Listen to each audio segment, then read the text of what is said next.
Alright, so the Wolfman has been revealed in the new trailer. I can't actually show you the whole trailer because Universal, other YouTubers will be able to confirm this.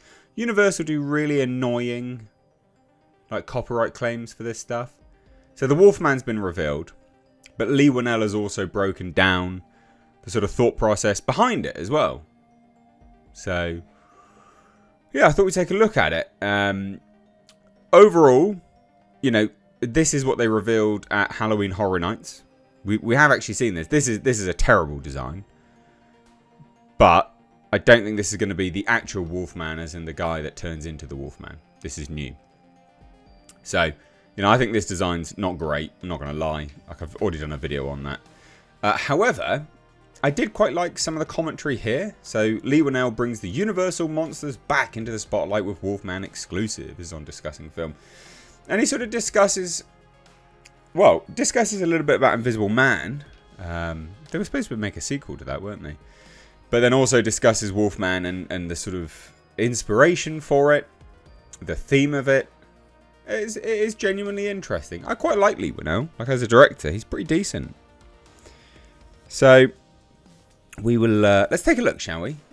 Loved Upgrade as well, by the way. Upgrade is such a good film. Should definitely do another one of them, please. Thank you. So it says, how the Invisible Man led into Wolfman. So Wolfman 2025 is all about isolation. Our small family of 3 travels to the remote wilderness, hoping to find a nice getaway, but instead comes into contact with something sinister. The trio is attacked by an unseen animal and barricade themselves in the farmhouse out of desperation. So again, that's the unseen animal.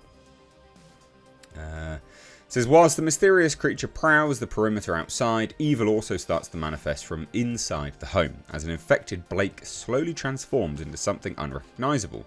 Charlotte must decide whether he is still the husband she loves or a savage beast. Moreover, for the safety of her young child, Charlotte must make a survival plan to escape the threats that are now both outside and inside the house. It's a cool concept. This theme of isolation is no coincidence, as Lee Winnell reveals that his first draft of Wolfman was written in 2020, and this was shortly after the release of The Invisible Man and at the height of COVID-19. Of course, making a movie tighter in scope and with a smaller cast is right up Blumhouse's alley, with many of their small horror film productions making their budgets back tenfold at the box office. However, as Winnell explains, isolation is what actually birthed the film's concept. So Lee Winnell said the following. I remember the first distinct image I had for The Invisible Man, which was of a woman being dragged around a kitchen floor by nothing. There was an unseen force. That was the first thing that popped into my head, and I sort of built the film around that.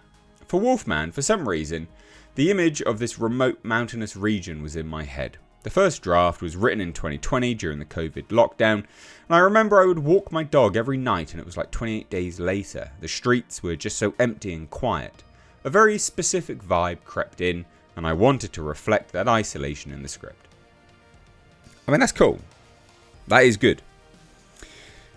I think. Anyway, a good inspiration. But anyway, it says this. Creating a unique type of Wolfman infection. Or werewolf infection, sorry. So the pandemic inspiration are taken one step further with the design of the main werewolf itself. Practical effects were an absolute must for this interpretation of the titular monster. Practical effects always win anyway.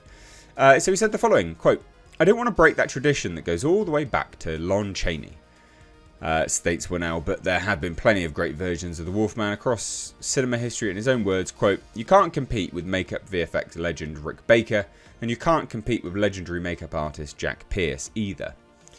And so the article says, thus the solution was to aim for a look that had never been attempted before. I don't like this look, but okay. Rather than trying to outdo or build upon what has already been done in the past, I tried to do something singular, where people could say, oh, I've never seen that version before. The director says, when writing the screenplay during lockdown, it only made sense for this version of the Wolfman to look sickly and more diseased, as if it were a werewolf virus rather than a curse. Working closely with makeup artist Arjun Chewton, who did Maleficent and Pan's Labyrinth, Winnell wanted to create a unique design that would leave people speechless whilst taking... Why did Universal reveal this at Halloween Horror Nights then? Such... bloody retards. Whilst taking such a bold route could obviously lead to some initial mixed reactions, this filmmaker insists that it's done with good reason and a narrative purpose. Weird that they're getting out in front of it, just as an FYI. We've all seen a man transform into a beast under the moonlight. It's a shared image of our collective cultural consciousness. To me, the horrors of Wolfman lie in the infection, in modernizing the werewolf. That's not what people want to hear, but okay, I'll hear you out. I didn't want to make it about a curse or anything mystical. In our post-pandemic world, the proximity to people in our own homes who can be ill with a dangerous sickness is what was most interesting to me. So, I don't want people to walk in expecting the usual or a complete homage. You can take all these classic monsters and wrap them around different concepts to modernize them. In this way, Wolfman has much more of an infection angle. Yeah, so he says putting a modernized spin on the universal monsters. So the overwhelming reception of The Invisible Man is what invigorated Leigh Whannell to tackle another universal monster. The Invisible Man was praised for introducing a clever, grounded take on the character whilst balancing heavy themes of abuse and trauma. I actually really liked Invisible Man. This was shown through the perspective of Cecilia Cass, a woman who was trapped in an extremely abusive and controlling relationship with wealthy tech CEO Adrian Griffin. Whannell used the original mad scientist element of The Invisible Man to frame the narrative of a rich abuser who uses the technological ability to turn invisible to stalk his girlfriend, or ex-girlfriend. Ultimately, this made for a plot that today's audiences could find more fearing. That did really well. That movie did actually do really well. So he says this: it remains to be seen if 2025's Wolfman will borrow any elements or pay any kind of direct tribute to 1941's The Wolfman. However, like 2020's The Invisible Man, fans can expect a cunning modernization of the lore and history around werewolves, as Whannell expresses deep desire to bring the iconic universal monsters back into the spotlight. His vision for this Wolfman adaptation became clear. So he says the following: I'm approaching Wolfman from the angle of not feeling extreme pressure, but turning it into something fun, which is just to make the version of this character you would want to see. Because if you want to see it, then there are more people who would also want to see it. Well, yeah. It seemed to work with The Invisible Man. Many horror fans said, this is the Invisible Man movie we wanted. So I'm taking another swing. I mean, good for him. So apparently this is an audio-visual assault. Whilst Leigh Whannell certainly wants to deliver a horror movie that will live up to fans' expectations, that doesn't necessarily mean that he's playing it safe with Wolfman. In fact, he wants people to start preparing for a totally fresh adaptation, one that might even catch you off guard. Furthermore, the filmmakers are putting precise effort into making Wolfman a bona fide theatrical experience. This should be no surprise, as The Invisible Man has immaculate sound design and killer visuals too.